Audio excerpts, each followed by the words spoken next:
بسم اللہ الرحمن الرحیم.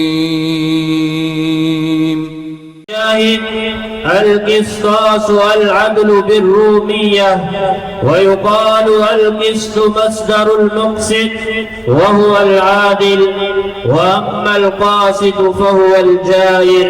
وبه قال حدثنا أحمد بن إشكاب قال حدثنا محمد بن فضيل عن عمارة بن القعقاع عن أبي زرعة عن أبي هريرة رضي الله تعالى عنه قال قال النبي صلى الله عليه وسلم: كلمتان حبيبتان إلى الرحمن خفيفتان على اللسان ثقيلتان في الميزان، سبحان الله وبحمده سبحان الله العظيم.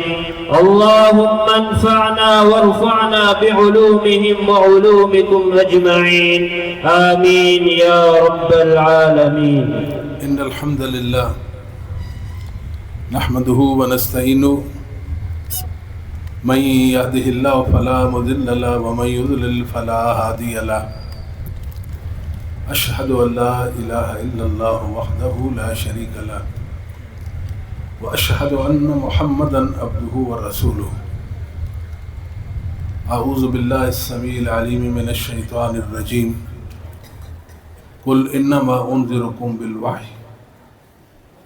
رب اشرح لي صدري ويسر لي أمري واحلل عقدة من لساني يفقهوا قولي. سبحانك لا علم لنا إلا ما علمتنا إنك أنت العليم الحكيم. اللهم إني أسألك علما نافعا،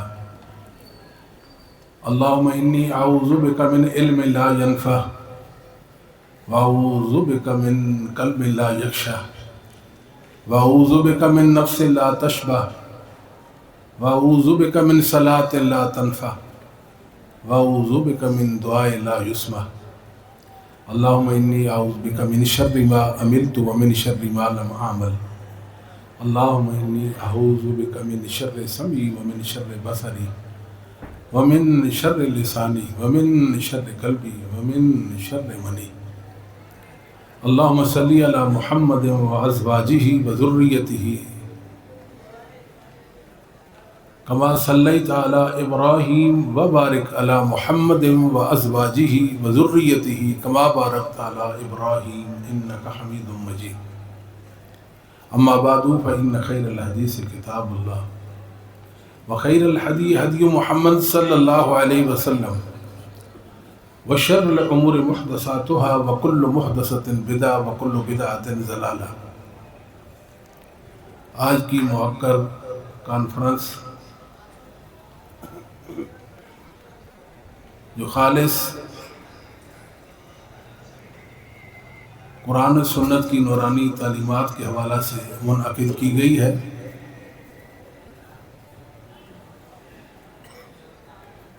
وقت قلیل ہے اور موضوع طویل ہے. یہ بات ذہن نشین فرمائیے کہ حق ایک ہے، حق دو نہیں. حق صرف اور صرف محدثین اعظام کے پاس تھا، ائمہ اہل السنہ والجماعت کے پاس تھا، اور اس حق کا تسلسل قیامت کی صبح تک رہے گا. دوسرے الفاظ میں محدثین کا علم اور ان کا عمل اس دنیا میں باقی رہے گا. متواتر حدیث ہے، رسول اللہ صلی اللہ علیہ وسلم نے فرمایا: لا تزال طائفة من امتی ظاہرین علی الحق لا یضرهم من خذلهم حتی یأتی امر اللہ وهم کذالک. کہ اس امت میں ایک طائفہ ہے، میری امت میں ایک طائفہ. طائفہ کا اطلاق ایک انسان بھی ہو سکتا ہے، 2 پر بھی، 3 پر بھی، 4 پر بھی، 10 پر بھی، 100 پر بھی، 1000 پر بھی. ایک انسان، 2 انسان، 3 انسان، 4 5 انسان اہل حق ضرور بالضرور اس زمین پر رہیں گے، اور اللہ ان کو دلائل و براہین میں غلبہ عطا فرمائیں گے۔ ان کا مخالف ان کا بال بھی بیکا نہیں کر سکے گا، یہاں تک کہ قیامت آ جائے گی وہ حق پر قائم رہیں گے۔ یہ محدثین اعظام مراد ہے۔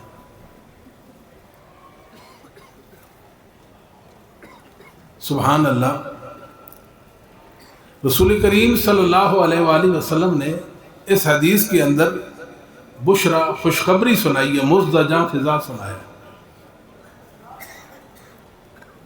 وہ یہ کہ حق اس زمین میں باقی رہے گا، اہل حق ہوں گے تو حق ہوگا۔ وہ ایک بندہ بھی ہو سکتا ہے پوری دنیا میں، 2 اور 3 بھی ہو سکتے ہیں۔ علم نبوت کے وہ وارث ہوں گے، علم نبوت کے بغیر حق کا وجود ہی نہیں ہے۔ میں تو کہتا ہوں کہ اگر اہل حدیث کے یہ تعلیم و تعلم کے سارے سلسلے مسدود ہو جائیں، ختم ہو جائیں، بند ہو جائیں، فرق پھر بھی نہیں پڑے گا۔ کیوں؟ اس لیے ان کو بشارت ہے۔ علم نبوت کے وارثین یہ ہیں، ان کے پاس علم نبوت ہے، رہے گا، ورنہ غلبے کی تو بات ہی بے معنی ہے۔ غلبہ تو علم نبوت کی بنیاد پر ہے۔ اہل حدیث وہ گروہ، وہ جماعت ہے محدثین کی، حدیث ان کا اوڑھنا بچھونا تھا۔ انہوں نے اپنی زندگی یا رسول کریم صلی اللہ علیہ وسلم کی حدیث کی خاطر صرف کی۔ اللہ نے ان کی برکت اس زمین پر باقی چھوڑی، ان کو مینارہ ہدا بنا دیا۔ رہتی دنیا تک ان کی خیر، ان کی برکت، ان کا علم، ان کا عقیدہ، ان کا عمل، ان کا منہج رہے گا، باقی رہے گا۔ زمانہ گزرتا جائے گا، زمانہ کروٹیں لے گا، ظاہر انسان کہیں کمی، کہیں زیادتی، کہیں بگاڑ، ایسا بھی واقع ہو سکتا ہے۔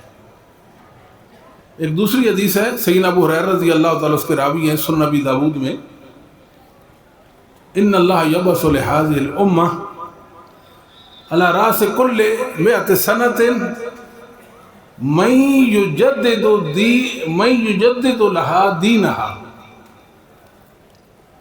اس امت میں ہر 100 سال کے بعد کچھ ایسے لوگ پیدا ہو جاتے ہیں جو تجدید کا کام کرتے ہیں، تجدید دین کا کام کرتے ہیں۔ مطلب دین میں جہاں کمی واقع ہو اس کمی کو دور کرتے ہیں، جو زیادتی ہے اس زیادتی کو ختم کرتے ہیں، اور صحیح منہج اور دین کی صحیح تعبیریں وہ امت کے سامنے پیش کریں گے۔ اس سے کوئی جس کو کہتے ہیں نا کہ فلاں صدی کا فلاں مجدد، فلاں کا فلاں، یہ سب بے دلیل باتیں، اس بات کی کوئی حیثیت نہیں۔ اس حدیث کے مصداق صرف اور صرف محدثین اور ان کے متبعین یعنی اہل حدیث مراد ہے۔ اہل حدیث کا کام ہے کہ دین کی صحیح تعبیر لوگوں کے سامنے پیش کرنا۔ یہ جو مدارس ہیں ہمارے، یہ بھی کردار ادا کرتے ہیں، علماء پیدا کرتے ہیں، اہل علم، اہل فن پیدا کرتے ہیں، اہل تقویٰ پیدا کرتے ہیں، جو نبی پاک صلی اللہ علیہ وسلم کی سنتوں کا علم بلند کرتے ہیں، جو دین کے محافظ اور پاسبان، دین کی حفاظت و صیانت کا کام کرتے ہیں۔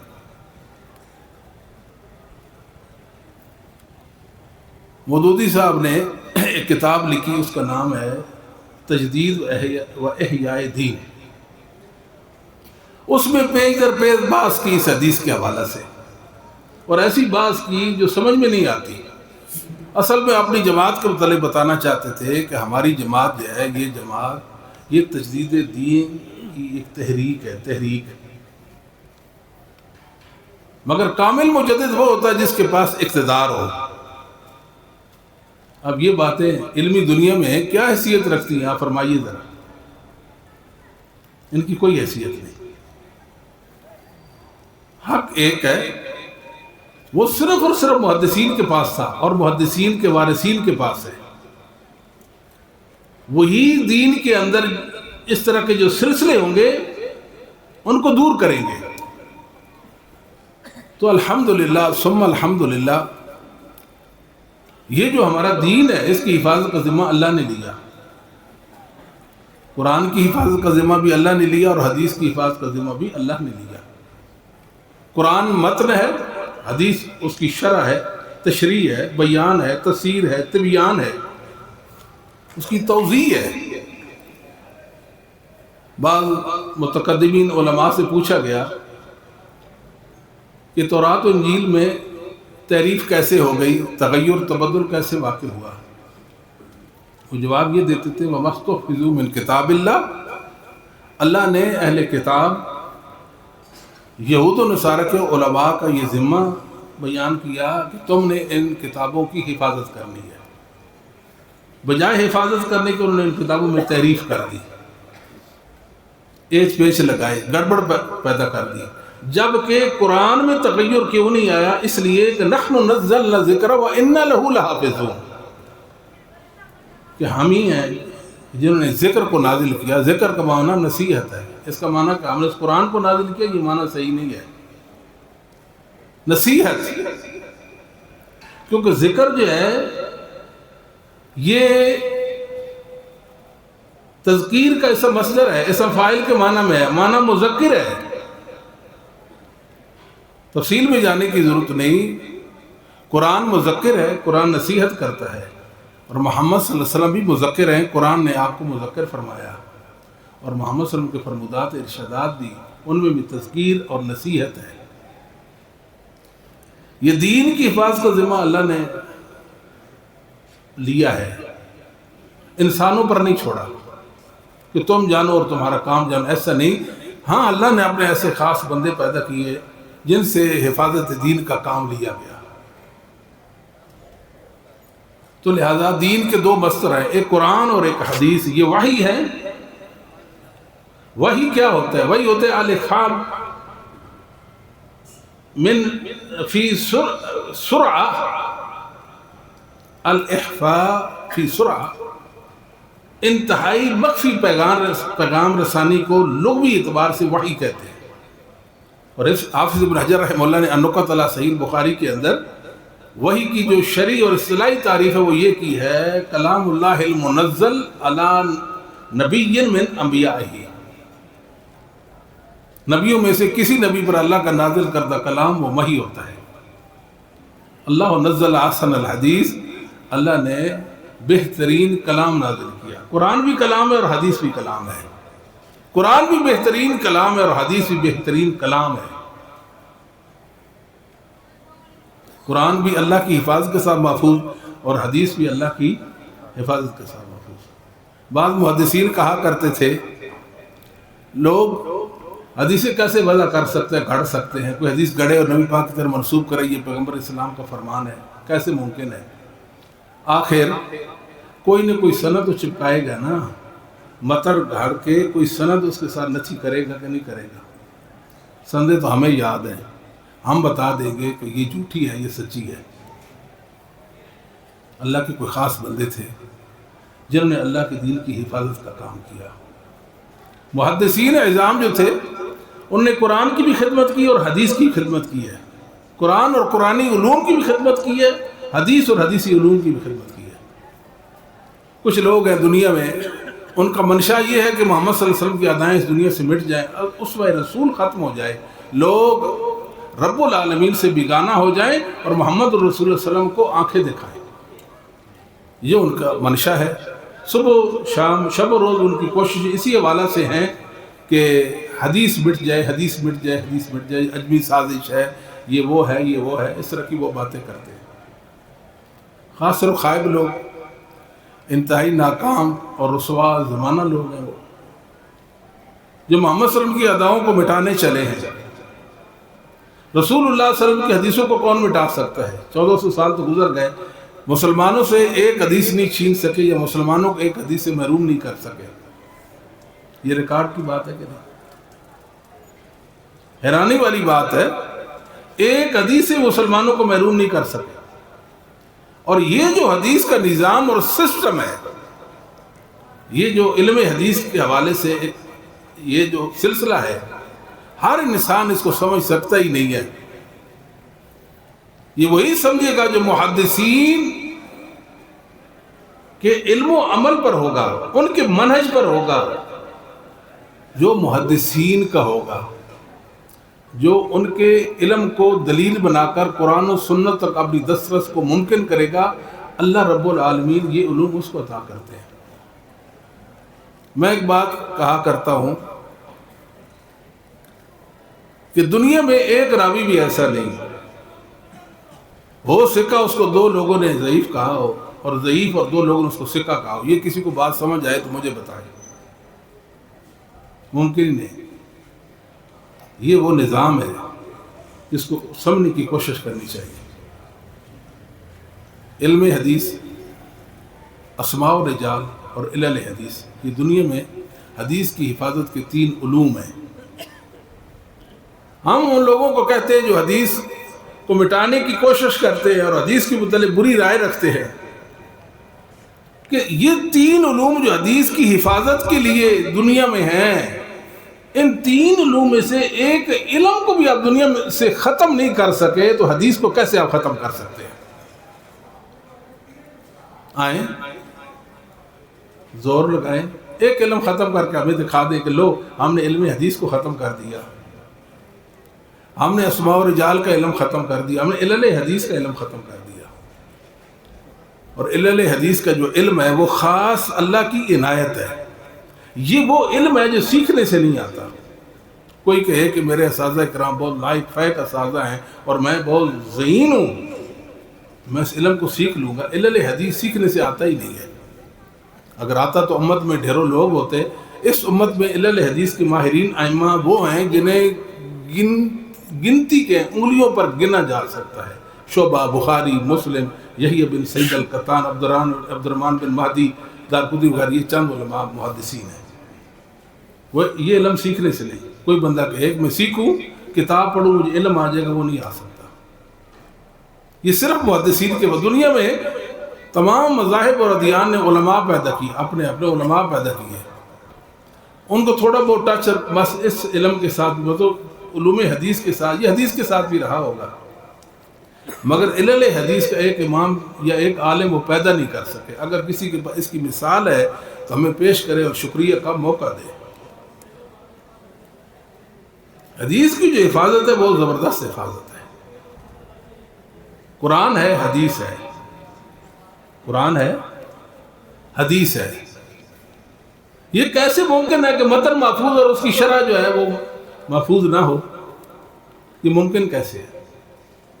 اور یہ جو بخاری شریف ہے یہ عظمتوں والی کتاب ہے۔ جتنے بھی حملے ہوتے ہیں صحیح بخاری پہ ہوتے ہیں، بعض لوگوں کو تو جنون کی حد تک یہ ہوتا ہے کہ وہ بخاری جی بخاری میں بخاری۔ اللہ کے بندو، بخاری کوئی پہلی حدیث کی کتاب ہے کہ بخاری کرتے ہیں؟ بخاری محفوظ کتاب ہے، محمل کتاب ہے۔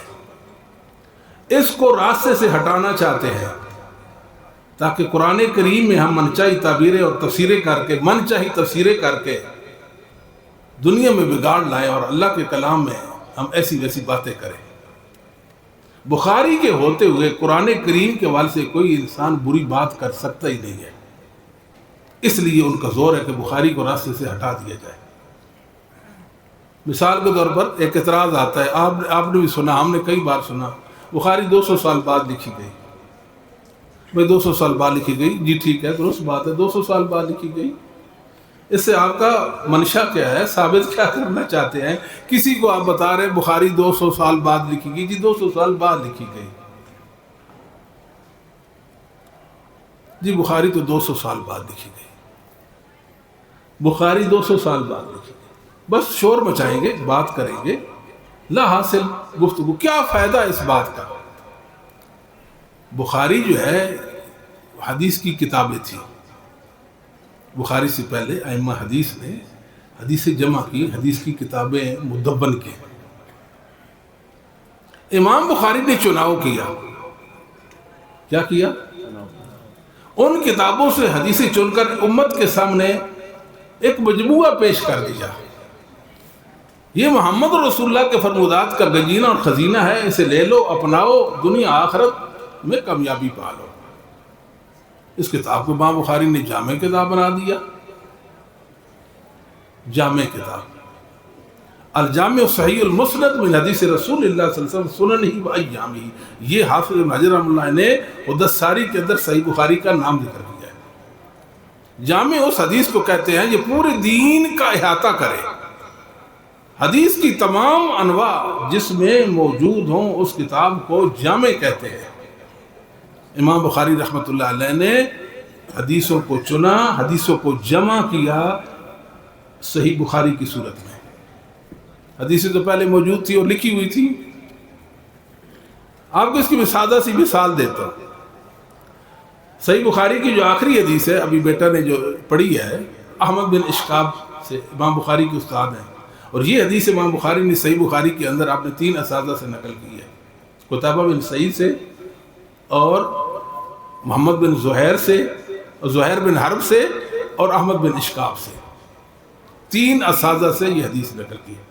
اور بخاری میں 3 جگہ کتاب الدعوات، باب فضل تسبیح کے اندر، کتاب الایمان والنذور کے اندر، اور تیسری باب قول اللہ تعالی ونضع الموازین القسط لیوم القیامہ۔ سمجھ آتی ہے؟ اس حدیث پر آپ غور فرما لیں۔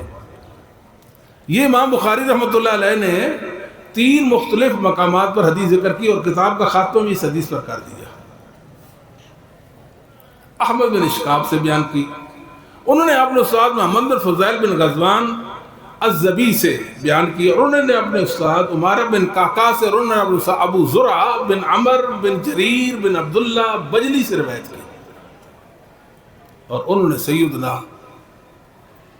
حافظ علیہ السلام وہ محبوبنا ابو ہریرہ رضی اللہ تعالیٰ سے، اور انہوں نے محمد کریم صلی اللہ علیہ وسلم سے بیان کی۔ یعنی اس کو خماسی کہتے ہیں، حدیث خماسی، 5 واسطوں کے ساتھ امام بخاری سے نبی پاک صلی اللہ علیہ وسلم تک حدیث ثابت ہے۔ امام مسلم نے 5 واسطوں کے ساتھ رسول صلی اللہ علیہ وسلم تک ثابت کر دی۔ ابن ماجہ اور ترمذی نے بھی ایسے ہی کیا۔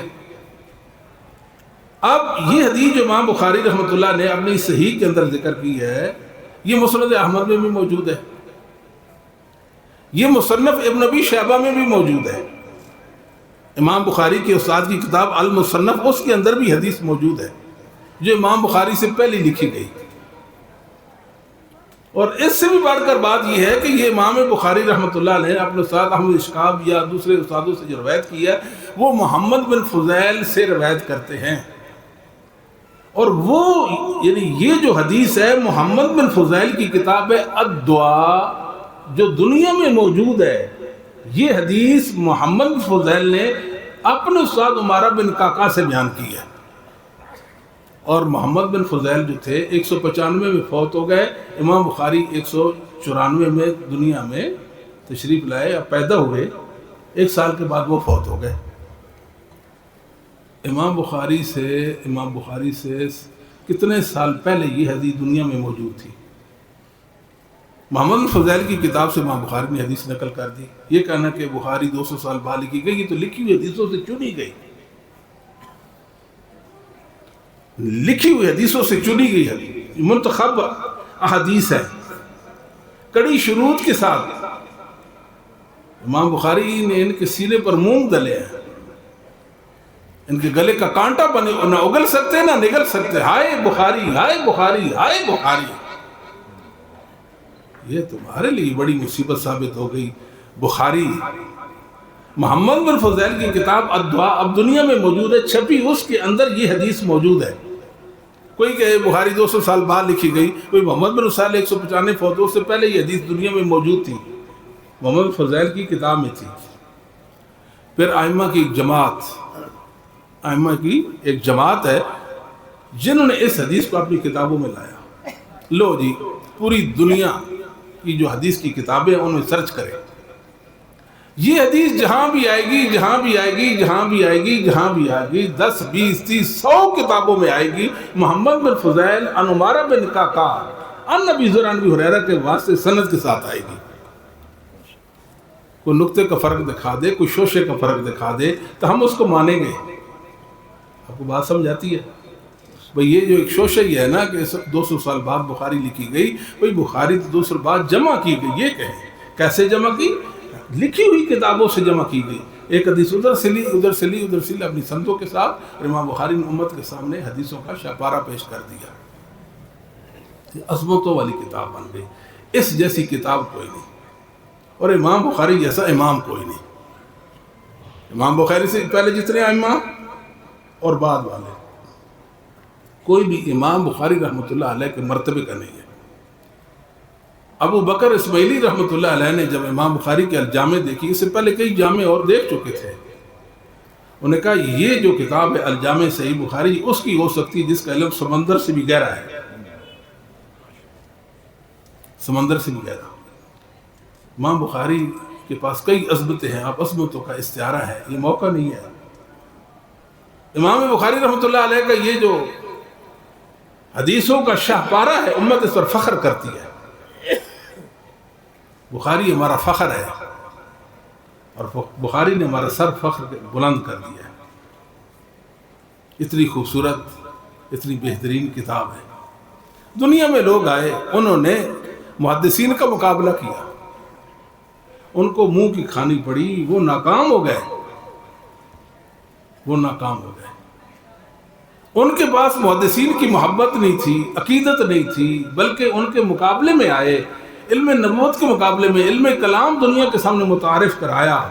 ان کے پاس علم حدیث کہاں سے آ سکتا تھا؟ حدیث کہاں سے آ سکتی تھی؟ شاہ ولی اللہ الدہلوی رحمہ اللہ تعالیٰ جو 1176 ہجری میں فوت ہوتے ہیں، اپنی کتاب حجت اللہ البالغہ کے اندر ایک اتنی خوبصورت بات لکھی ہے کہ آپ ذرا اس کو سماعت فرمائیں. آپ کو پتہ چلے گا کہ محدثین کے وارث کتنی فضیلتوں والے ہیں، اللہ نے کتنا ان کو غلبہ اور عزت عطا کی ہے. محدثین جرت والے تھے، بہادر تھے، کیا بات ہے، کیا شان رکھتے تھے وہ. شاہ ولی اللہ رحمہ اللہ نے کہا ہے ان شئت الحق الصراح کتاب فقس کتاب المؤطا بکتاب الاثار لمحمد والامالی لابی یوسف تجد بینہ بعد المشرقین. اللہ اکبر. ادھر محدثین اعظام ہیں، سندوں والے ہیں، سندوں والے، سندوں والے، اور ان کے مقابلے میں چوہے بیچارے کبھی ایسے بل سے منہ نکال کبھی اندر چلے جائے ڈر سے، کہیں بھئی ہم شکاری نہ ہو جائیں، چھپ چھپ کر خیانتیں کر رہے دین کے حوالے سے. محدثین کا سامنا ہی نہیں کر سکتے تھے. وہاں شاہ ولی اللہ کہتے ہیں ان شئت الحق الصراع، اگر واضح حق کو آپ پانا چاہتے ہیں، فقس کتاب المعطا بکتاب الاثار لمحمد والامالی لابی یوسف. معطا امام مالک کی کتاب اور محمد بن شیبانی کی الاثار اور ابو یوسف کی الامالی، ان کو دیکھ لینا. معطا امام مالک میں اور محمد بن شیبانی کی الاثار ابو یوسف کی امالی میں اتنا فرق ہے جتنا بعد المشرقین ہے. ایک مشرق ایک مغرب ہے. بھلے لوگوں یہ کوئی حدیث کی کتابیں تھی، محدثین کے علم کے پکیزہ علم کے مقابلے میں ان لوگوں نے جھوٹی سندیں گھڑ کے دین کے مقابلے میں ایک دین گھڑ لیا. اگلی بات، حل سمیت اخدن، حل سمیت اخدن، سوال ہے نا آپ سے، مجھ سے اور آخری انسان سے بھی. حل سمیت احدم من المحدثین والفقہاء تعرض لہما واتنا بہما. آپ کسی محدث کو جانتے ہیں دنیا میں، کسی فقیہ کو جانتے ہیں، اس کا نام بتا دیں جو ان کتابوں کی طرف، یہ ابو یوسف اور محمد شیبانی کی کتابوں کی طرف درخور اطلاع سمجھتا ہو. ایک بندے کا نام بتا دیں. اتنے غلبے والے، اتنی قوت والے تھے. محدثین ان کتابوں کی طرف دیکھتے بھی تھے، نظر التفات بھی نہیں کرتے تھے. ان کو حدیث کی کتابیں سمجھتے ہی نہیں تھے. ان کی کوئی حیثیت ہی نہیں تھی، نہ ان کا کوئی حوالہ، نہ ان کا کوئی ثبوت، نہ گل، نہ بات، نہ لانی، نہ دینی. امام حنیفہ رحمۃ اللہ علیہ کی طرف بعض لوگ کتابیں منسوب کرتے ہیں، کہاں ثابت ہے؟ امام صاحب سے کوئی کتاب ثابت ہی نہیں ہے۔ اور ایک کتاب ہے کتاب الحیل، ہیلوں سے متعلق کتاب ہے، وہ امام صاحب سے ثابت ہے، وہ بھی دنیا میں نہیں رہ گئی، اللہ نے اس کو بھی ضائع کر دیا۔ عبداللہ بن مبارک کہتے تھے میں نے کتاب الحیل دیکھی تو اس کے اندر تو ہیلے دیکھے، کوئی اللہ کی حلال کو حرام کرنا چاہے اور حرام کو اللہ کے حلال کو حرام، حرام کو حلال کرنا چاہے تو کتاب الحیل پڑھے، اس کو ہیلے ملیں گے۔ یہ کوئی علم تھا؟ فرمائیے، تاریخ بغداد میں عبداللہ بن مبارک کا یہ قول موجود ہے۔ یہ محروم لوگ، یہ منکرین حدیث منکرین کے سہولت کار بن گئے، انہوں نے وہ باتیں دین کے اندر کی جو کسی بھی صاحب عقل کو زیبہ ہی نہیں ہے۔ مجھے بتایا جی امام ابو مزاحم موسیٰ بن عبید اللہ خاقانی بغدادی رحمۃ اللہ علیہ نے 325 ہجری آپ کی وفات ہوئی، آپ فرماتے شرف و صحاب الحدیث کے اندر کہ اہل الکلام و اہل الرائے قد ادموا لو انہم عرفوا الآثار من عرفوا عنہا الی غیرہا لیکنہم جاہلون۔ اس کا ترجمہ میں نہیں کروں گا، بات سمجھ آتی ہے۔ بتانا مقصود یہ ہے تجدید دین کا کام یہ اہل حدیث کا کام ہے،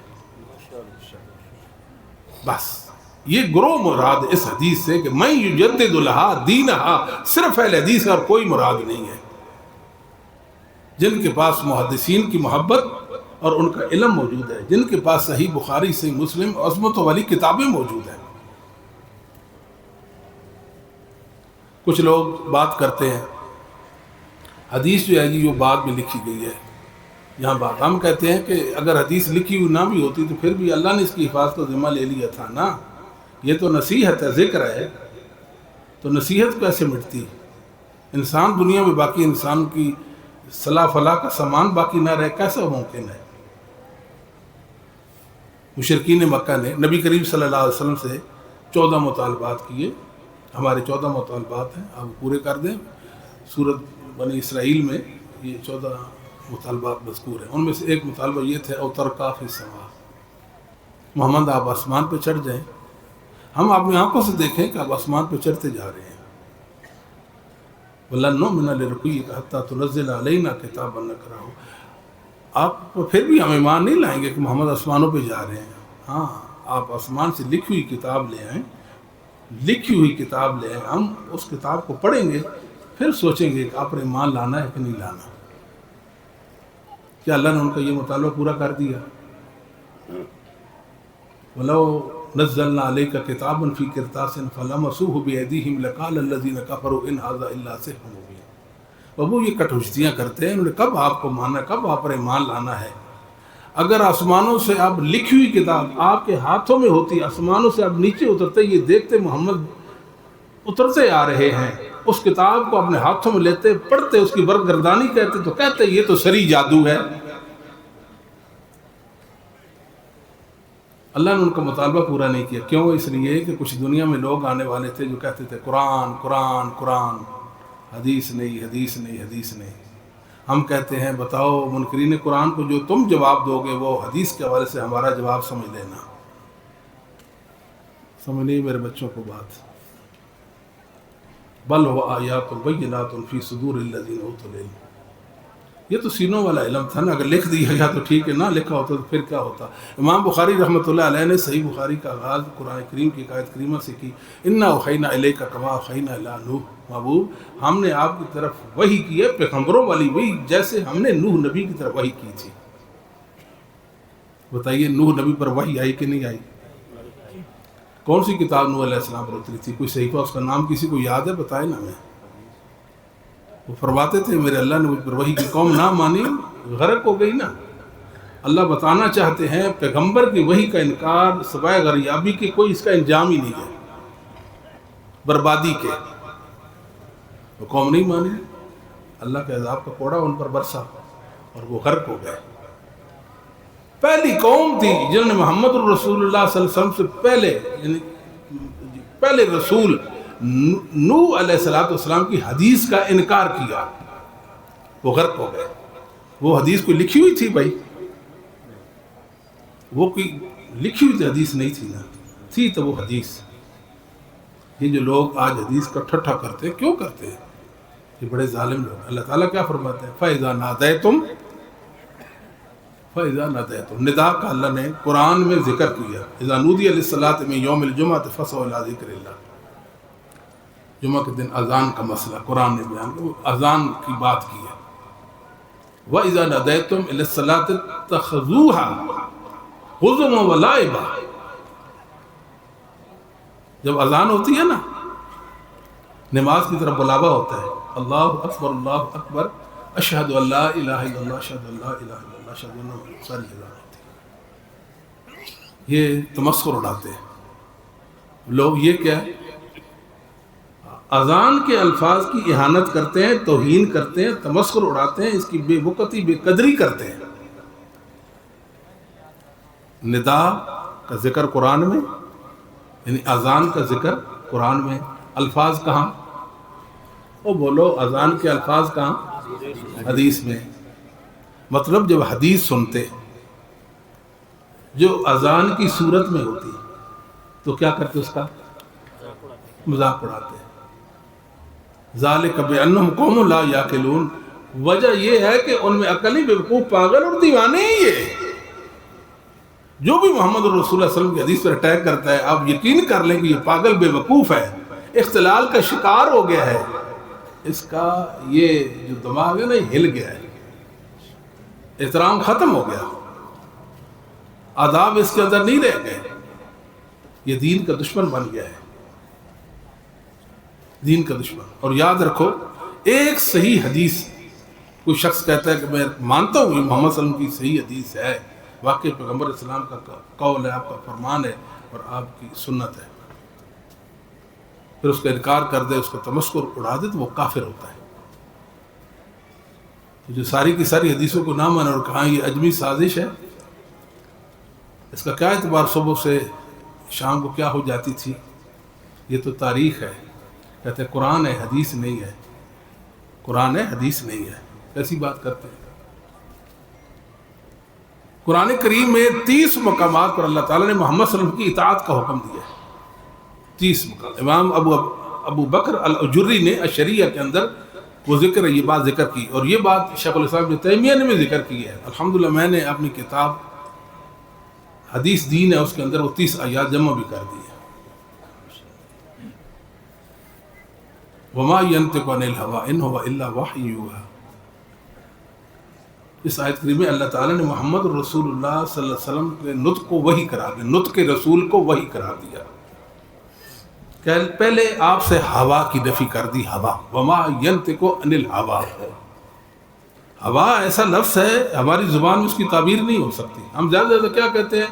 خواہش نفس. اس سے زیادہ تو کوئی معنی نہیں کرتے نا، کہ محمد صلی اللہ علیہ وسلم خواہش نفس سے نہیں بولتے، بس ایک معنی کرتا ہے. یہ کوئی معنی جامع معنی نہیں ہے، اس کے اندر تو بہت وسعت ہے. پہلے اللہ تعالیٰ نے ہوا کی نفی کر دی، پھر ان نافیہ اللہ کے سیاق میں آ گیا. ہوا ضمیر کا مرجع وحی ہے، اور معنی حسر کا پیدا ہو گیا کہ نطق رسول صرف اور صرف وحی ہے، صرف اور صرف وحی ہے اور نہیں. اب ان سے سوال ہے، کیا محمد رسول اللہ دنیا میں کوئی بات نہیں، کبھی بات نہیں کی؟ سوچے نا، دنیا میں بادشاہ آئے اور لوگ آئے، انہوں نے باتیں کی، اور ریکارڈ میں ان کی باتیں صدیوں پہلے لوگوں کی باتیں لوگ سناتے ہیں، کتابوں میں محفوظ ہیں. کیا محمد رسول اللہ صلی اللہ علیہ وسلم نے کوئی بات نہیں کی تھی؟ اللہ اکبر. اللہ نے ان باتوں کو محفوظ کر دیا، حدیثوں کو محفوظ کر دیا. رسول اللہ صلی اللہ علیہ وسلم کی حدیثیں تو محفوظ ہیں ہی ہیں. صحابہ کرام رضوان اللہ علیہ اجمعین کی سیرت، ان کے اقوال و افعال، ان کے احوال، وہ بھی محفوظ ہیں. میں آج اپنی سند سیدنا ابو بکر صدیق تک ثابت کر سکتا ہوں، ہر صحابی تک اپنی سند ثابت کر سکتا ہوں. تابعین کے اقوال، تابعین کے اقوال، ائمہ دین کے اقوال. امام سفیان ثوری رحمہ اللہ تعالی شیخ الاسلام فرمایا کرتے تھے، اگر کوئی شخص اپنے گھر کی چار دیواری میں رسول کریم صلی اللہ علیہ وسلم پر جھوٹ بولے، حدیث گڑے، لوگوں کو کہے یہ پیغمبر اسلام کی حدیث ہے، اللہ تعالیٰ بہر چوکوں میں بتا دیتے اس گھر کے اندر ایک جھوٹا رہتا ہے جو محمد رسول اللہ پر جھوٹ باندھتا ہے. لو جی کسی کو یقین نہ آئے میدان لگاتے ہیں. ہمیں اس انسان کا نام بتا دیں جس نے حدیث گھڑی اور مومن مسلمانوں کو اللہ نے اس کے متعلق آگاہی نہیں دی. لو کوئی جھوٹا ہو، اس نے حدیثیں گھڑی ہوں، وضع کی ہوں، اور مومنوں مسلمانوں کو اہل علم کو اس کے متعلق پتہ ہی نہیں کہ کون ہے. یہ تو نہیں ہو سکتا. جس نے بھی حدیث گھڑی اللہ نے باخبر کر دیا، اللہ نے باخبر کر دیا. یہ اسلام کا اعزاز ہے. اسلام کی بنیاد سند پر ہے. سند، یہ سندوں والا دین ہے. امام یزید زرعی رحمہ اللہ فرمایا کرتے تھے لکل دین فرسان و فرسان حاضر دین اصحاب الاسانید. ہر دین میں شاہ سوار ہوتے ہیں. دین محمد کے شاہ سوار یہ سندوں والے محدثین اعظام ہیں. اور عبداللہ مبارک فرمایا کرتے لولا الاسانید لولا الاسرا لقال من شاء ما شاء. اگر سند نہ ہوتی ہر کہنے والا جو اس کے منہ میں آتا کہہ دیتا. سند تو لگام ہے، نہیں کہنے دیتی کوئی بات، ہلنے بھی نہیں دیتی. اس لیے مسلک اہل حدیث کی خوبی، آپ سے کوئی پوچھے آپ نے مسلک کی خوبی بتاؤ، بات سیکھے. خوبی یہ ہے کہ مسلک اہل حدیث سندوں والوں کا مسلک ہے. اس میں بے سند باتیں داخل نہیں ہو سکتی. بات ختم ہو گئی. یہ سندوں والا کو دین ہے. مسلک ان کا یہ سندوں والوں کا. بے سند باتیں ان کے مسلک میں داخل نہیں ہو سکتی. اس سے بھی ایک بات جملہ مترجہ کے طور پر کہتا ہوں. دنیا میں جکڑ چلے تھے، تند ہوائیں چلی ہیں، تبدیلیاں آتی رہ گئی، بڑی بڑی گمراہیوں کے سرغنے دنیا میں آئے، گمراہی کے سرغنے آئے، گمراہی کے پلندے آئے. بڑے بڑے وہ اپنے زمانے اپنے دور کے اہل فن تھے. لوگ ان کی طرف اشارے کرتے تھے، وہ دیکھو وہ بڑا عالم ہے. لیکن اس کے اندر گمراہی، منہجی خرابی اور بگاڑ اور ضلالتیں ہوتی تھی.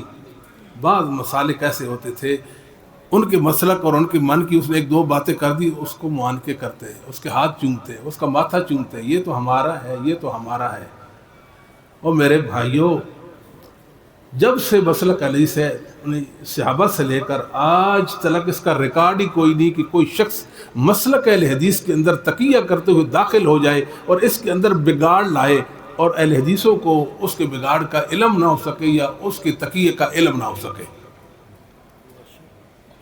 بتائیں جی کون ہے وہ جس نے لبادہ اوڑھ لیا اہل حدیثیت کا؟ مزاج ہوتا ہے. دنیا میں جو شخص گمراہ ہو جاتا ہے سب سے پہلے وہ اپنے آپ کو اہل حدیث کہلوانا چھوڑ دیتا ہے. بس خوبیوں والا مسلک ہے. اللہ کے فضل و کرم سے آپ عزت کے ساتھ جئیں، فخر کے ساتھ جئیں. محدثین نے آپ کا سر فخر سے بلند کر دیا. اب عظمتوں والے لوگ ہیں، کیوں کمزور بنے بیٹھے ہیں؟ محدثین کے علم کے آپ امین ہیں، ان کے حقیقی وارثین ہیں، ان کے متبعین ہیں. آپ پریشان کیوں کس بات پر ہوتے ہیں؟ آئیں، آپ کے علماء زندہ ہیں. کوئی حدیث رسول پر اعتراض کرے، حجیت حدیث کے حوالے سے بات کرے، یہ صحیح بخاری پر بات کرے، ہم جواب دینے کے لیے تیار ہیں. ایک زمانہ تھا کچھ لوگ تھے کہتے کہ یہ حدیث قرآن کے خلاف ہے. یہ منکرین کی بھی عادت ہے نا، رد کرنے کا آسان تھی کہ یہ حدیث قرآن کے خلاف، ہم قرآن کو لیں گے حدیث کو نہیں لیں گے. آپ قرآن کو لیں یا نہ لیں کیا فائدہ آپ کو؟ جو منکر حدیث ہوتا ہے وہ منکر قرآن ہوتا ہے. لینے دینے کی تو بات ہی نہیں ہے. ایک انسان کا نام بتائیں جو کہے میں حدیث نہیں مانتا، حدیث کو تاریخی حیثیت دیتا ہوں اور قرآن کو مانتا ہو، ریکارڈ پیش کرو. بتاؤ نا کوئی جھوٹا میں بتا دو. ابھی ہم زندہ ہیں، کل مر جائیں گے، ہماری قبروں پہ کھڑے کے بات کریں گے ہم سے، اس وقت تو ہمیں سنائی نہیں دے گا نا. نہیں. اور ہر منکر حدیث جو محمد الرسول اللہ کی حدیثوں کو نہیں مانتا وہ نامراد ہو جاتا ہے. اتنا نامراد ہو جاتا ہے، نہ جنت کو مانتا ہے نہ جہنم کو مانتا ہے. لو آپ لائیں، پرویز لائیں، سر سید لائیں، تمنا امادی لائیں، کوئی بھی لائیں، اسلم جراج پوری لائیں، کوئی ایک بڑا منکر حدیث لائیں نا ہمارے سامنے جو جنت کو مانتا اور جہنم کو بھی مانتا ہو. حتیٰ کہ آپ کے غامدی صاحب جو ہیں وہ کہتے ہیں حوریں کوئی چیز نہیں، کہتے ہیں کہ نہیں کہتے؟ حوروں کو میں کہتا ہوں غامدی صاحب اللہ آپ کو اس جنت میں جگہ دے جس میں حوریں نہ ہوں۔ ہاں جی سر، اب یہ لوگ ڈرے ہیں، ڈرے سہمے ہوئے ہیں، ان کا بس نہیں چلتا کہ ہم جنت اور جہنم کا انکار کیسے کریں۔ چلے جنت کی اس نعمت کا انکار کر دیں، جنت کی اس نعمت کا انکار کر دیں، تھوڑا بہت لوگوں کا ذہن تو بنائے نا۔ یہ آدم علیہ السلام جو ہے نا جس جنت سے نکالے گئے وہ جنت نہیں جو دنیا آخرت میں مومنوں کو ملے گی، اس جنت سے مراد دنیا کا کوئی باغ تھا، آدم اور حوا اس میں رہتے تھے۔ شیطان نے کہا اس پودے کے پاس نہیں جانا، یہ پھل نہیں کھانا، باغ میں جو رہتے تھے اگر رہیں گے آپ کو خلد اور ہمیشہ کا رہنا نصیب ہو جائے گا، غلطی ہوگی کھا لیا تو اب ان کے کپڑے اترے اور اسی باغ کے درختوں کے پتے آپ نے لپیٹنے لگ گئے۔ بات سمجھ آئی؟ یہ جنت کی باتیں ہو رہی ہیں، اب جہنم کی باتیں تو باقی ہیں۔ میں نہیں جانتا کسی منکر حدیث کو جو حدیث کو نہ مانتا ہو قرآن کو مانتا ہو، میں نہیں جانتا جو حدیث کو نہ مانتا ہو جنت اور جہنم کو مانتا ہو، میں نہیں جانتا۔ مسلک ہے حدیث عافیت والا مسلک ہے، یہ گمراہی کو برداشت نہیں کرتا، یہ گمراہوں کو برداشت نہیں کرتا۔ ایک علامہ زمخشری آئے ہیں، معتزلی تھے، گندا عقیدہ ان کا تھا، گندا عقیدہ، فصاحت و بلاغت سے قرآن کو انہوں نے بھر دیا، قرآن تفسیر لکھی الکشاف کے نام سے۔ جب میں نے کشاف کو پڑھا تو میں ہل کے رہ گیا، آپ اندازہ لگائیں، دنیا میں کسی عالم مجھے ہلایا نہیں ہے، میں اپنی بات کر رہا ہوں نا۔ تو اس نے اپنی تفسیر کے شروع میں لکھا الحمدللہ الذی خلق القرآن، سب طرف اس اللہ کی جس نے قرآن کو پیدا کیا۔ ہمارے بھائیوں نے اس کو جفیاں لگائیں، بلّہ کیا زمخشری ہمارا ہے، یہ کیا کہتا ہے زیر ناف ہاتھ باندھیں، یہ کریں وہ کریں، یہ ہماری فقہ شریف کی بات کرتا ہے۔ ظالمو، تمہارے عقیدے کو برباد کر کے رکھ دیا اس نے، تو فقہ شریف کی بات کرتے پھرتے ہو۔ تمہاری فقہ نے تمہارا بیڑا غرق کر دیا، تمہارے پلے تمہارے دامن میں رہ کیا گیا ہے؟ یہ کوئی فقہ اسلامی فقہ تو نہیں تھی جس کے لیے تم نے اتنا مہنگا سودا کر دیا، اپنے عقیدے کا سستا سودا کر دیا۔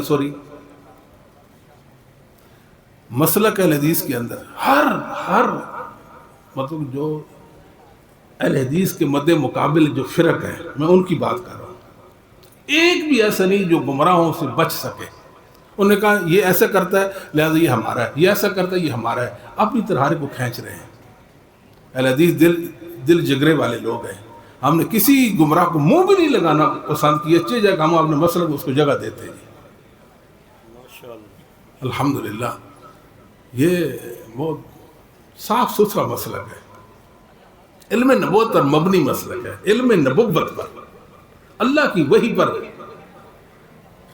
اور میں ایک اور بات بھی عرض کرتا ہوں، لوگوں نے حدیثوں پر اعتراضات وارد کیے ہیں، بتائیں وہ کون سی حدیث ہے، یعنی وہ کون سا اعتراض ہے جو ہمارے علماء نے، ہمارے ائمہ نے اس کا جواب نہ دیا۔ میں عرض کر رہا تھا کہ امام ابن خزیمہ رحمہ اللہ 311 ہجری میں آپ فوت ہوتے ہیں، آپ کی کتاب التوحید کتاب ہے، التوحید بڑی پیاری خوبصورت التوحید کتاب ہے، رب العالمین کی اس میں توحید ذکر ہوئی ہے۔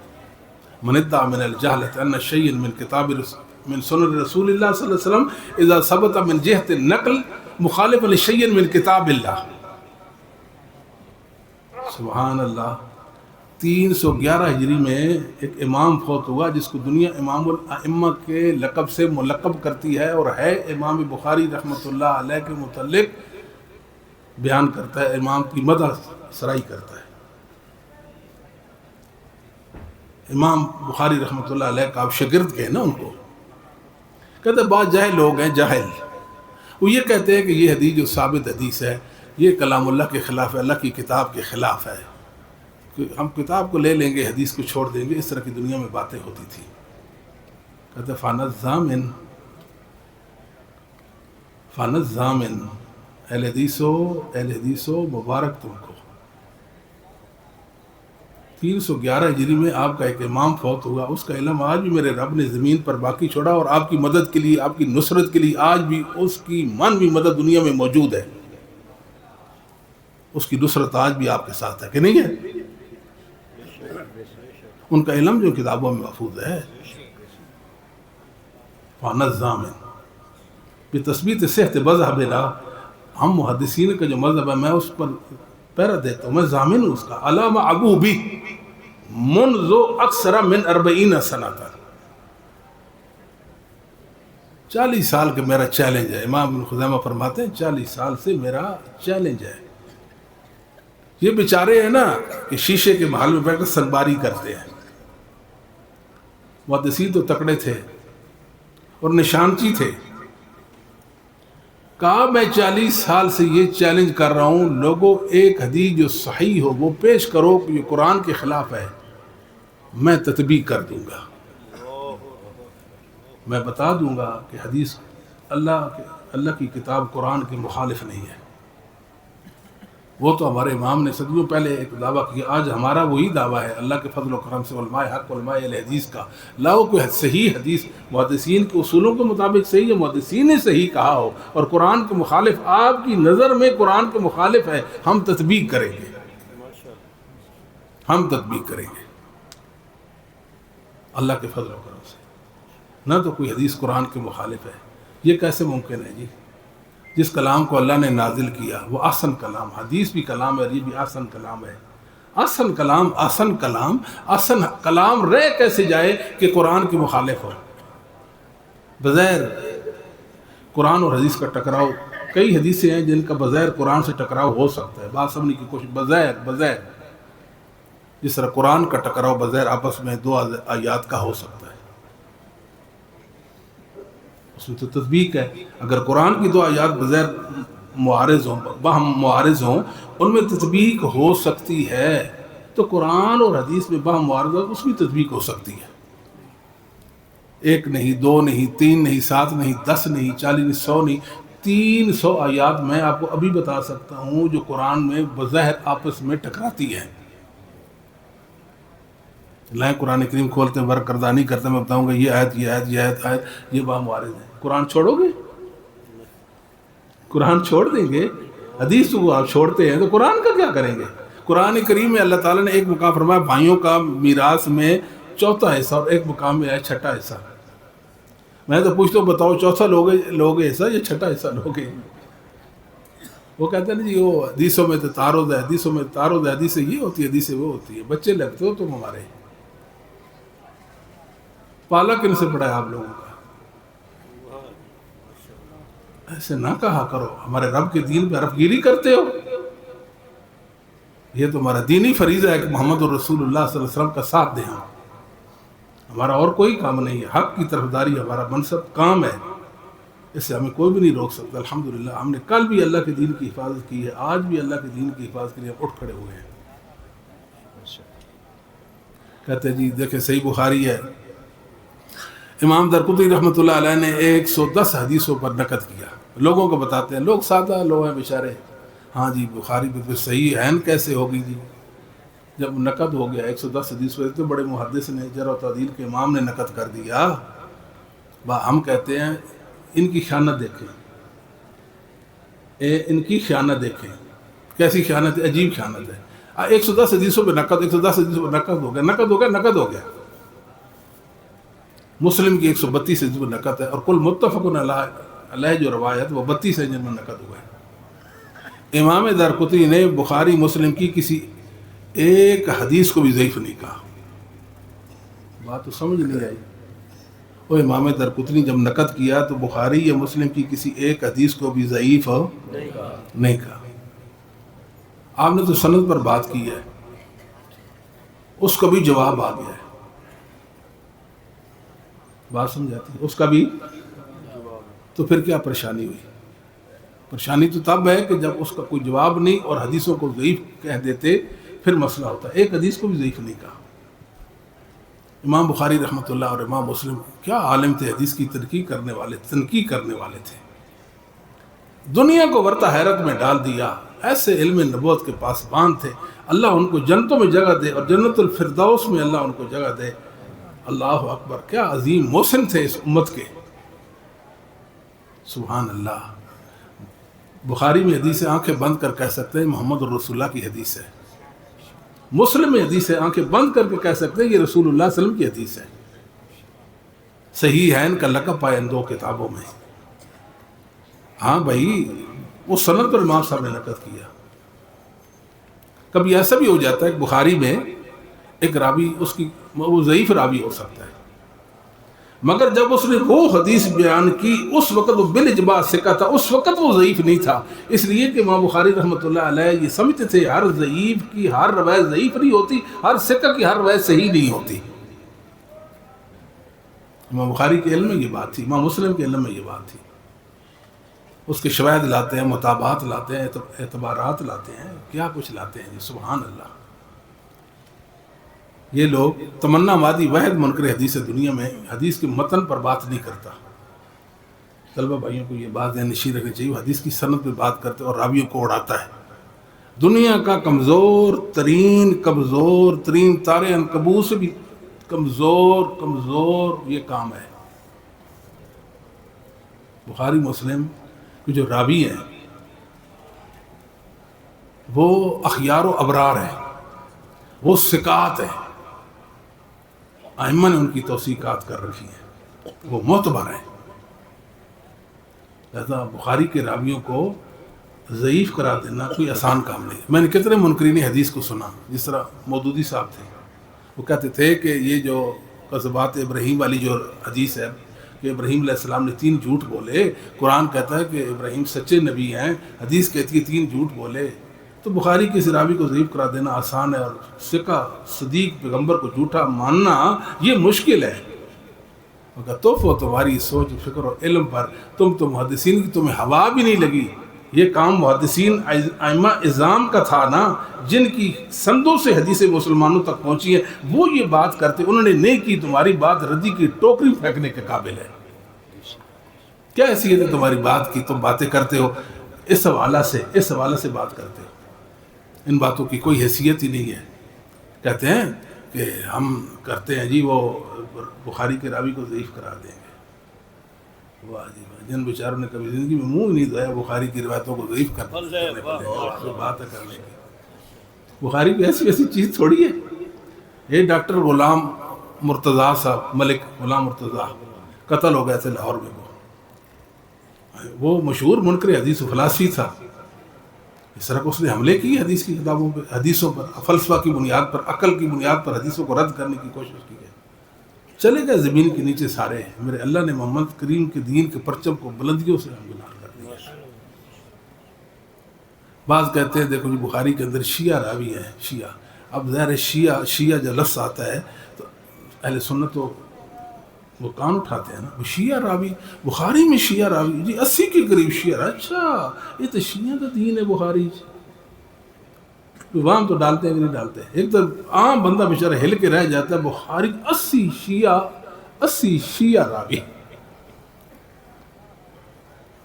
ایک ہوتا ہے شیعہ، ٹھیک ہے، متقدمین کی اصطلاح میں ایک شیعہ ہے، ایک متاخرین کی اصطلاح میں شیعہ ہے. ایک منکر دیکھا میں نے ایک چینل پر، اس کو کوئی چینل آج کل جس طرح میڈیا میں ہوتا ہے، اس نے 2 جلدوں میں کتاب پکڑی ہوئی ہے اور کہتا ہے بخاری میں یہ راوی شیعہ، یہ راوی شیعہ، یہ راوی شیعہ، اتنے شیعہ. شیعہ کی بخاری کے اندر 3000 حدیثیں موجود ہیں. جاہلو، اللہ نے تمہاری کوشش کو نابود کر دیا ہے. تم نامراد ہو، تم وہ نامراد ہو. محمد الرسول اللہ کی حدیثوں پر حملہ آور ہو گئے ہو اور تمہیں منہ کی کھانی پڑے گی. متقدمین کے نزدیک، ائمہ محدثین کے نزدیک شیعہ وہ ہوتا تھا جناب علی کو سید عثمان پر فضیلت دیتا تھا. اس کو شیعہ کہتے تھے، مگر فضیلت میں، خلافت میں نہیں. محدثین کہتے ہیں اگر وہ ثقہ صدوق ہے اس کی روایت کو لیں گے. یہ شیعہ تھا. انہوں نے ڈنڈورا پیٹا، وہ شیعہ آ گئے، شیعہ. بخاری کے اندر شیعہ، بھئی شیعہ جو تبرعی ہوتا ہے، جس کو ہم رافضی کہتے ہیں. متاخرین یہ شیعہ ہے جسے یہ شیعہ مذہب ہے. ایک راوی بھی بخاری کے اندر ایسا نہیں ہے کہ کوئی رافضی ہو، رافضی بخاری کے اندر اس کی روایت موجود ہو. بس لاؤ ہمارے سامنے، لاؤ یہ رافضی ہے، ٹھیک ہے، ہم اس کا جواب دیں گے، مکلف ہیں ہم اس جواب دینے کے. پروپیگنڈا ختم کر دو. پروپیگنڈا نہیں کرنا. کھل کے بات کرو، کھل کے بات، سامنے آؤ. حدیثوں والے دنیا میں موجود ہیں جن کو دنیا اہل الحدیث کے نام سے جانتی ہے. جب تک یہ اس دنیا میں باقی ہیں، محمد الرسول اللہ کی حدیثوں کو ستے خیرے ہیں. کوئی حدیث کو کچھ بھی نہیں کر سکتا. ایک منکر ہاں جی مذہبی سکالر آج کل ہے، مذہبی سکالر جن کو الف کا کنگا بھی نہیں آتا وہ بھی مذہبی سکالر ہیں جی. لوگ سنتے ہیں، نوجوان سنتے ہیں، کھولتے ہیں جی اچھا یہ اس کی بات سنیں. ہاں وہ بخاری کے حدیث غار حرا میں آپ تشریف لے گئے تھے، اس کو نشہ ہے کہ یہ صوفیت بڑا جی غیر متوازی دین ہے، یہ وہ شیعت، اچھا جی سوری صوفیت یہ صوفیوں نے گھڑی ہے. امام بخاری 256 میں فوت ہوتے ہیں نا. 256 سے لے کر ہمارے اس دور تک جس میں اب ہم ہیں، اتنے عرصے میں دنیا میں کوئی فرد بشر نہیں آیا جس نے کہا ہو کہ یہ غار حرا والی حدیث قرآن کے خلاف ہے اور صوفیوں نے گھڑی. اس کو شیطان نے وحی کر دی ہے. کیا کر دی ہے؟ شیطان نے وحی کر دی ہے. میاں یہ گھڑی ہوئی حدیث ہے، توف ہے تم پر. تو وہ بیکار لوگ ہو، امت تمہاری روح سیاہی کو جانتی ہے کہ تم کتنے برے اور ظالم ہو. محمد رسول اللہ کی حدیث پہ حملہ کرتے اور ہو تم نہتے، تمہارے پاس ہتھیار بھی کوئی نہیں ہے. ایک حدیث عمار بھی بخاری میں ہے، یہ آگی چٹ آگی میرے خیال میں، کہتے ہیں السلام علیکم شیخ 11:30 تک. اچھا جی مکمل فرما لیں. آج تو جی سہری تک یہی کام چلے گا. کدھر گئے صدیقی صاحب؟ نا جی اچھا جی. اصل میں کوئی بکھر گیا ہوں، کوئی موضوع کوئی فٹ نہیں ہو سکا. ٹھیک ہے انشاءاللہ کوشش کریں. اچھا جی توجہ فرمائیے، توجہ جی. بخاری میں حدیث عمار، کیا حدیث عمار مشہور حدیث ہے. بعض باغی نامراد وہ اس حدیث کو اچھالتے ہیں.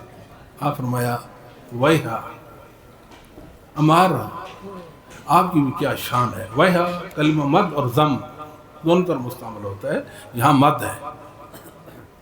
عمار آپ کی بھی کیا شان ہے. تقتل فعل باغیہ، آپ کے باغی گروہ قتل کر دے گا. توبہ توبہ توبہ توبہ توبہ توبہ توبہ. نبی پاک صلی اللہ علیہ وسلم فرمایا عمار کو باغی گروہ قتل کرے گا. عمار تو سیدنا علی کے گروہ میں تھے اور ان کے مد مقابل تو معاویہ کا گروہ تھا. معاویہ کے گروہ کو نبی پاک نے باغی گروہ قرار دیا. وہ کانپنا شروع کر بیچے. ہاں بالکل معاویہ کو آپ نے باغی کہا، معاویہ کو باغی کہا.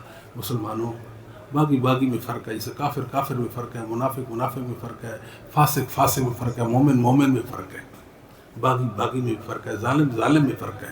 یہ علم والے جانتے ہیں، جاہلوں کا یہ کام ہی نہیں ہے. ہماری زبان میں باغی کا لفظ شدید ہے. عربی میں سیاق کے مطابق اس باغی لفظ کا معنی یا اس کا وزن متعین کیا جاتا ہے. بات سمجھ آتی ہے؟ باغی کا مطلب خلیفہ وقت کے مقابلے میں آ جائیں گے، کسی بھی وجہ سے کوئی مسئلہ ان کا ہوگا، اس سے لڑیں گے. اللہ نے محمد صلی اللہ علیہ وسلم کو صدیوں پہلے بتا دیا تھا، لڑیں گے. ظاہر خلیفہ کے مقابلے میں لڑیں گے تو پھر باغی کہلوائیں گے نا. بات سمجھ آتی ہے؟ اس سے خلافت نہیں چھیننی. خلافت چھیننے تو پھر تو اسلام سے خارج ہے. خلیفہ کے لڑ رہے ہیں نا. وہ تو عثمان کا خون بہا لے کر آئے تھے بھی یہاں سے عثمان کے قاتلوں کو کفر کردار تک پہنچایا جائے. تحقیق ہو رہی تھی اور لڑائی ہو گئی، جنگ ہو گئی، جسے جنگ جمل بھی کہتے ہیں، جنگ صفین بھی کہتے ہیں. یعنی 2 جنگیں ہوئی تھی یک کے بعد دیگر، مطلب 35 اور 36 سالوں میں. عمار کو باغی کرو. اچھا یہ تو ان کو نظر آ گئی. اسی بخاری کے اندر ایک حدیث ہے، نبی پاک صلی اللہ علیہ وسلم نے فرمایا ان ابنی ھذا سید، یہ حسن میرا بیٹا سردار ہے. حسن کو سرداری جناب معاویہ کی وجہ سے ملی ہے. وَلَعَلَّ اللَّهَ يُصْلِحَ بِي بَيْنَ فِئَتَيْنِ عَظِیمَتَيْنِ مِنَ الْمُسْلِمِینَ.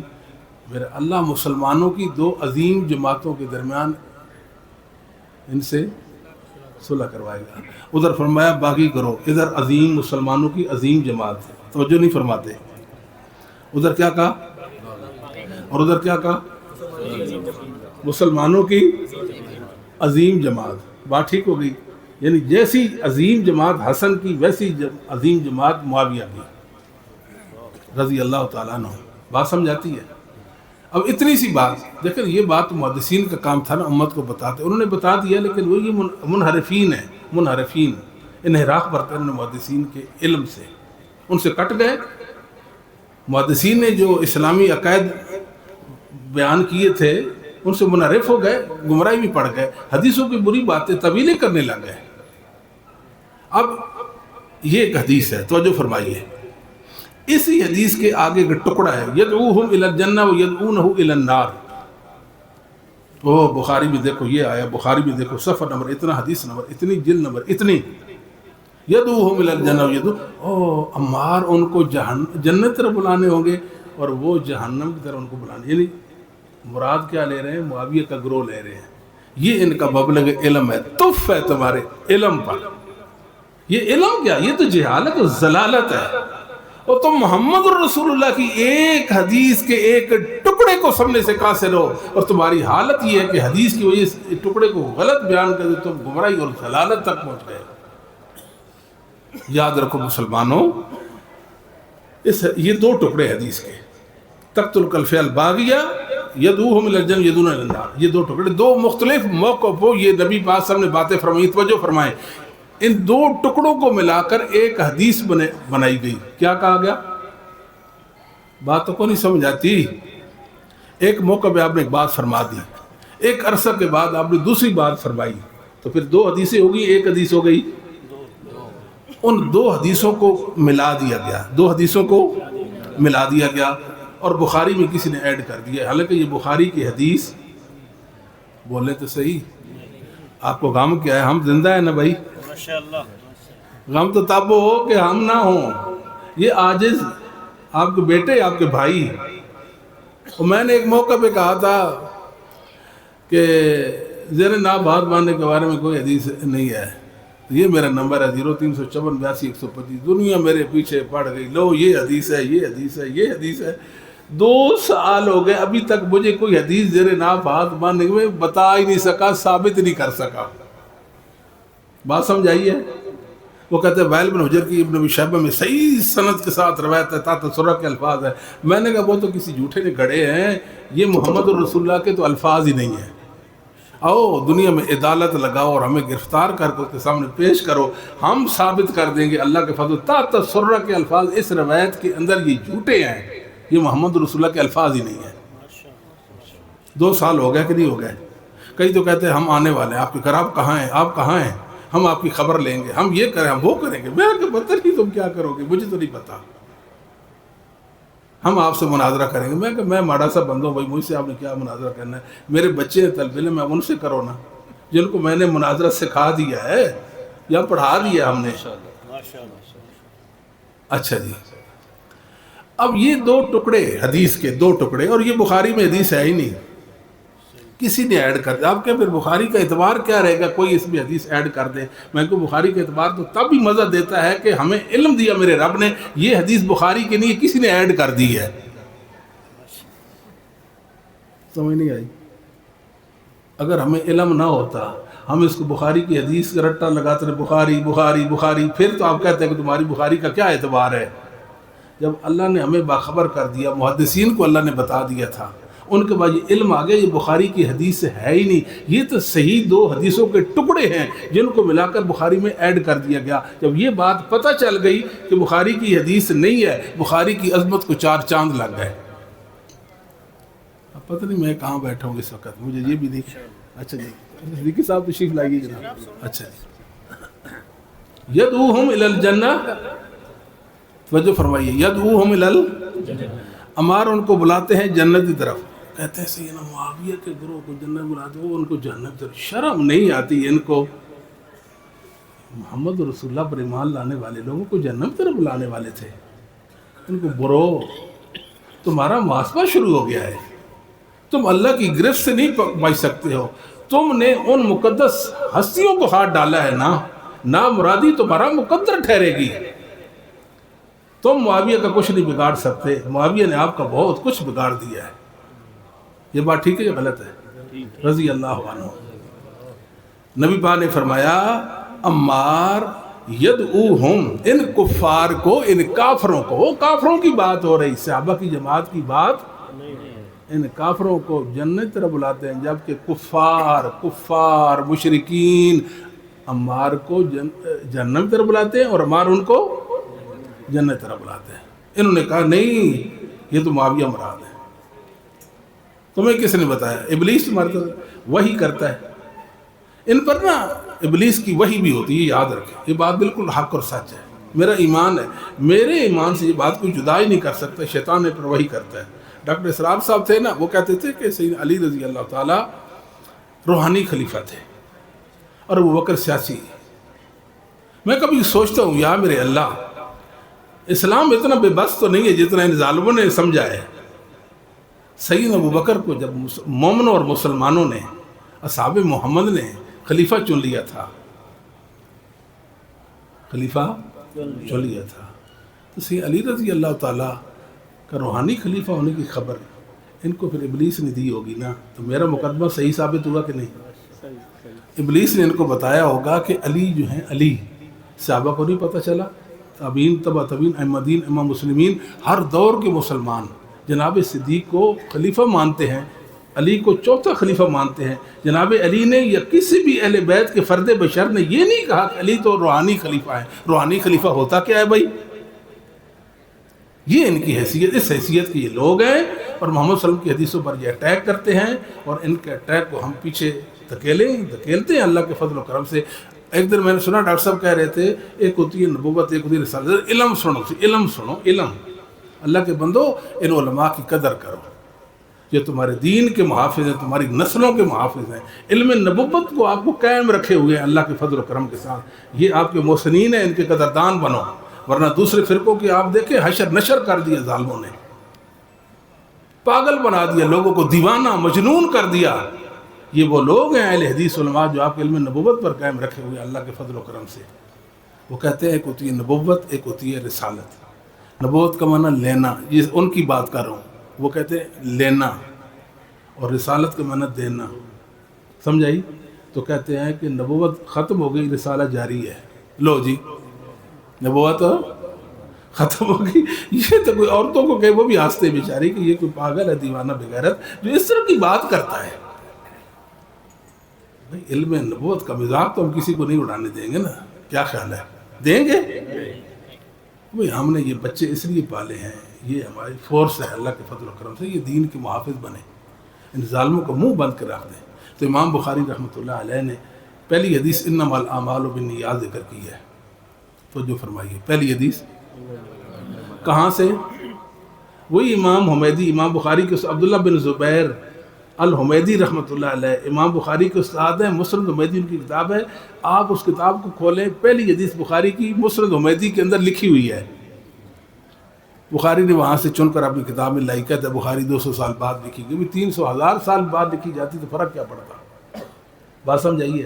امام بخاری بتانا چاہتے ہیں کہ نبیوں کی نبوت کی بنیاد اخلاص پر ہے۔ مسلمانوں جو کچھ کرنا ہے اپنے رب کے لیے کرنا ہے، لوجہ اللہ۔ لوجہ اللہ کا مطلب اللہ کا چہرہ سامنے ہے، اور اس طرح بڑے کہ میں نے اپنے رب کو راضی کرنا ہے، اس کے لیے میں جیتا ہوں، اس کے لیے ہی میں کام کرتا ہوں۔ امام بخاری رحمۃ اللہ علیہ نے حدیث لائی، مختصر بات سماعت فرما لے کہ حبیبتان، ابو ہریرہ حافظ الاسلام سے حدیث لائی ہے، آخری حدیث۔ امام بخاری نے اللہ کی تسبیح اور تعمید پر اس کتاب کا خاتمہ کر دیا۔ امام بخاری رحمۃ اللہ علیہ نے، یہ اہل جنت کا وطیرہ تھا، سبحانک اللہم دعواہم فیہا، سبحانک اللہم، آگے پڑھو، وتحیتہم فیہا سلام وآخر دعواہم ان الحمدللہ۔ یہ اہل جنت کا کام تھا امام بخاری کے اللہ نے مقدر میں کر دیا دنیا میں، سمجھ تو کوئی نہیں آئی۔ اور اختتام مجلس کی جو دعا سبحانک اللہم، وہ جو دعا ہے ہاں جی، وہ بھی صحیح دعا ثابت ہے۔ امام بخاری نے کہا اب میں حدیث کی مجلس کو ختم کرنے چلا ہوں، امت کو رسول اللہ علیہ وسلم کی حدیثوں کا شپارہ دے جا رہا ہوں، تو اس کو میں اس کا خاتمہ کرتا ہوں۔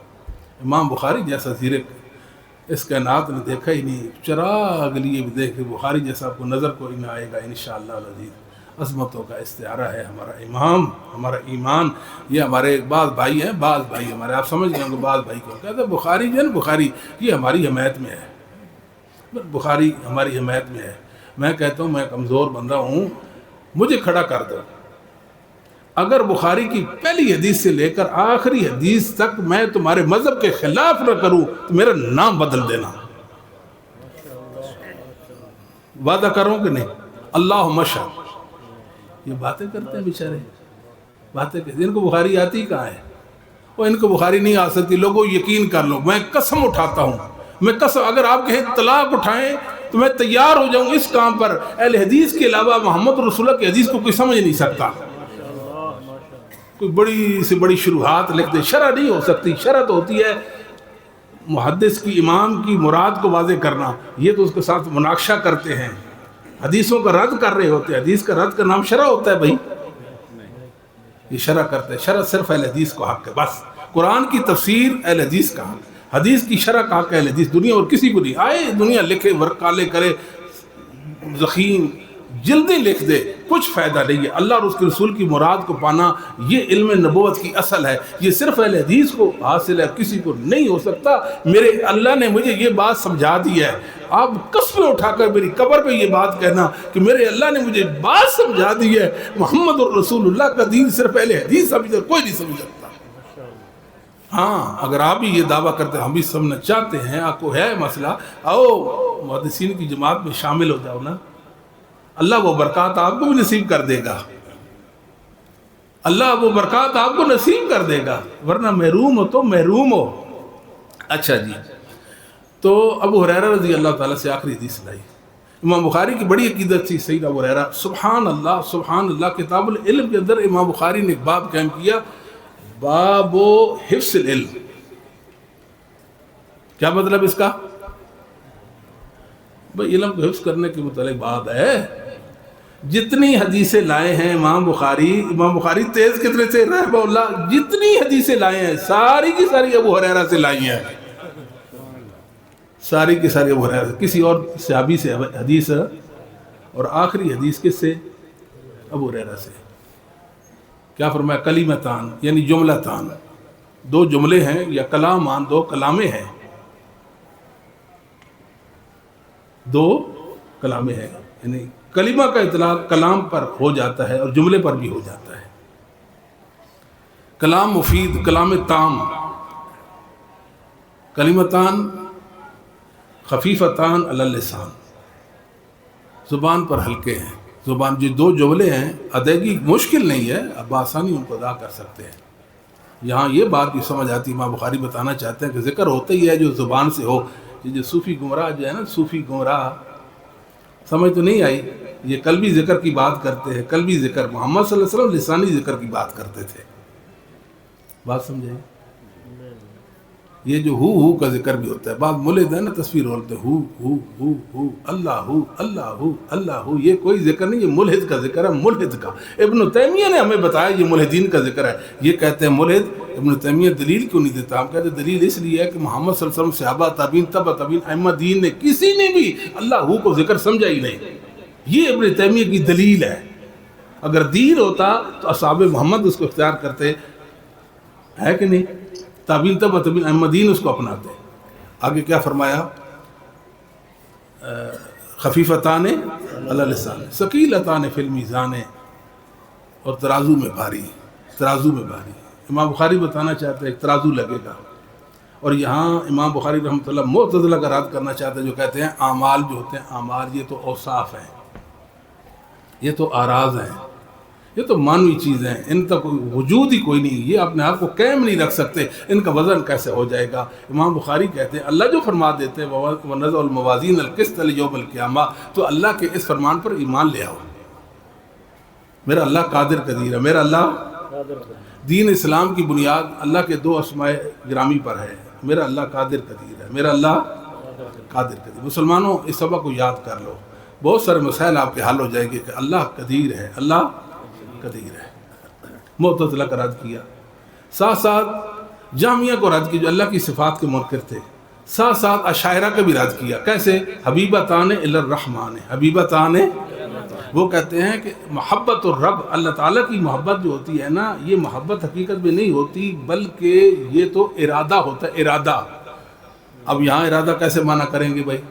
حبیبتان الی الرحمن, محبوبتان الی الرحمن, یہ وہ ذکر ہے جو اللہ کو پسند ہے, اور یہ جو یہ ذکر کرے گا وہ بھی اللہ کو پسندیدہ ہو جائے گا. اور اللہ محبت کرتے ہیں. اللہ کی محبت, صفت محبت ایسے جیسے کما یلیق بشانہ و جلالتہ و عظمتہ. اس طرح پھر مشبہہ کا رد کیا جو یہ کہنا چاہتے تھے کہ اگر ہم اللہ کی صفات کو ثابت کریں تو اس سے کیا تشبیہ لازم آئے گی مخلوق کے ساتھ, اسے انہوں نے انکار کر دیا. امام بخاری فرماتے ہیں ہم نے اللہ کی صفات کو تحریف کے بولیے تعریف کے، تعطیل کے، تکییف کو تمثیل کے مان لیا، ہم تشبیہ کے قائل نہ ہو گئے، ہم نے اللہ کی صفات کو مانا، تمہارے اندر یہ وسوسہ کیسے آ گیا ہے؟ بات سمجھاتی ہے۔ پھر امام بخاری رحمۃ اللہ علیہ نے ترازو کا ثبوت دینا چاہ لوگوں، اعمال کا وزن ہوگا۔ پھر اعتراض آتا ہے اللہ کو کیا اعمال کی وزن ان کی مقدار کا علم نہیں ہے کہ اللہ ترازو لگائے گا؟ بھلے لوگوں، یہ میرے رب کا کمال عدل اور انصاف ثابت کرنے کے لیے ترازو لگے گا۔ اللہ مومنوں کو دنیا میں ان کا ایمان کا امتحان لینا چاہتے ہیں۔ مومنوں اٹھو، اعمال تولے جائیں گے، اعمال تولے جائیں گے، وہ اعمال کرو ترازو کو، پرڑے کو جھکا دے گا۔ یعنی ایک اشتیاق پیدا کرنے کے لیے، شوق پیدا کرنے کے لیے۔ اس کی اور کئی حکمتیں اور کئی معنی مطالب علماء نے ذکر کی، نہ بھی ہوں پھر کیا ہوا، ہم نے تو محمد رسول اللہ کی حدیث پر ایمان لانا ہے۔ اللہ الرحمن، رحمان فعلان کا وزن ہے، یہ کسی بھی چیز کی وسعت کو بیان کرنے کے لیے آتا ہے۔ یہاں مقصود یہ ہے کہ اللہ رب العالمین کی رحمت وسیع ہے، اللہ کی رحمت وسیع ہے۔ کتنی وسیع ہے کہ جو کہے سبحان اللہ و بحمدہ سبحان اللہ العظیم، میرا اللہ اس کو یہ اجر دے گا۔ بات سمجھاتی ہے۔ آگے پھر ایک لمبی بات ہے، پھر سبحان اللہ و بحمدہ، مطلب اللہ میں نقص ہی نہیں ہے، میرے اللہ کی صفات ساری کی ساری صفات اولا اور کمال والی ہیں۔ سبحان اللہ و بحمدہ، سبحان اللہ، پھر سبحان اللہ کا کلمہ لیا۔ کیوں؟ اس تکرار کا فائدہ کیا ہے؟ تکرار کا کہ اللہ کے تنزہ، اللہ کو منزہ، آپ کی ذات، اللہ کی ذات کی تنزیہ میں مبالغہ پیدا کرنے کے لیے سبحان اللہ و بحمدہ سبحان اللہ العظیم، تاکہ مبالغہ پیدا ہو جائے۔ دوسرا، اس تکرار کا فائدہ کیا ہوگا؟ آپ بار بار ذکر کریں گے، بار بار ذکر کریں گے۔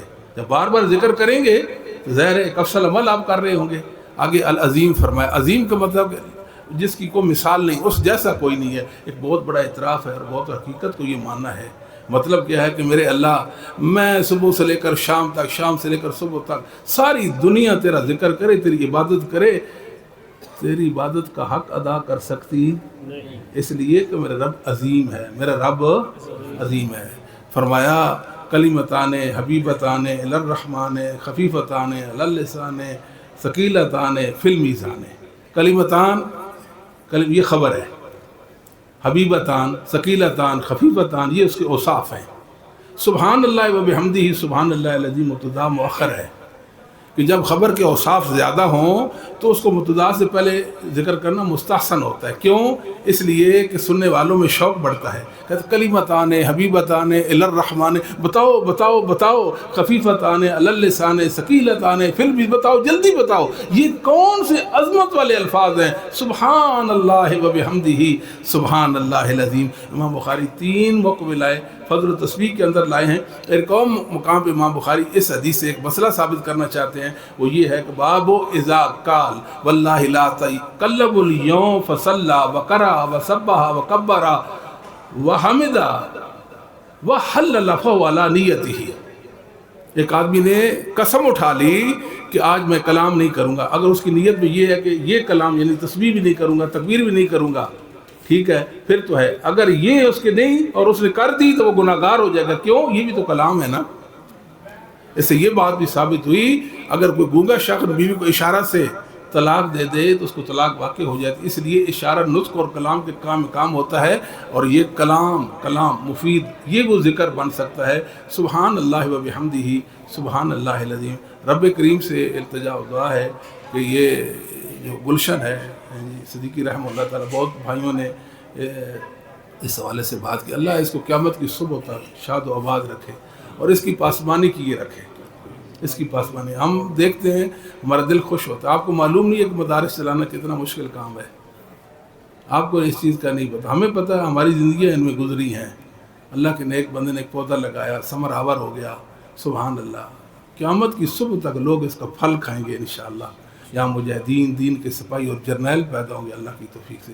دعا کیا کرے اللہ تعالیٰ اس کی پاسبانی کی اور جبریل کو بھیجے اس کی پاسبانی کے لیے، اور جو ہم نے کہا آپ نے سنا اس مطابق عمل کی توفیق عطا فرمائے۔ عزیز القدر طلبہ نے جو صحیح بخاری شریف پڑھی ہے، اللہ تعالیٰ ان سے دین کے غلبے کا کام لے اور اپنے دین کے لیے ان کو پسند فرما لیں۔ میرے بھائیوں، آپ کو یہ بھی میں درخواست کروں گا کہ اصل ہمارے اندر کمزوری ہوتی ہے۔ ہمارے فاضلین بھائی اپنے علاقوں میں چلے جاتے ہیں، اپنے ادارے سے جہاں سے انہیں تعلیم پہ اس سے کٹ جاتے ہیں۔ میں اپنے آپ کو، آپ بھائیوں کو یہ وصیت کرتا ہوں، اپنے ادارے سے نہیں کٹنا، یہ آپ کا مادر علمی ہے۔ آپ کوشش کریں اس کے ساتھ ہر وقت تعاون کیا کریں۔ ہر وقت آپ کے دماغ میں یہ ہے کہ یہ وہ میرا ادارہ ہے جہاں میں اتنے عرصہ رہا ہوں، میں نے فیض پایا، اکتساب فیض کیا، میں نے علم پایا، اب میرا اخلاقی دینی حق بنتا ہے کہ میں اس کا معاون بن جاؤں۔ اللہ تعالیٰ اس پر آپ کو جزائے خیر عطا فرمائے گا۔ اقول قولی ھذا استغفر لی ولکم ولسائر المؤمنین والمؤمنات والمسلمین والمسلمات۔ یہ بیٹا اٹھا دو۔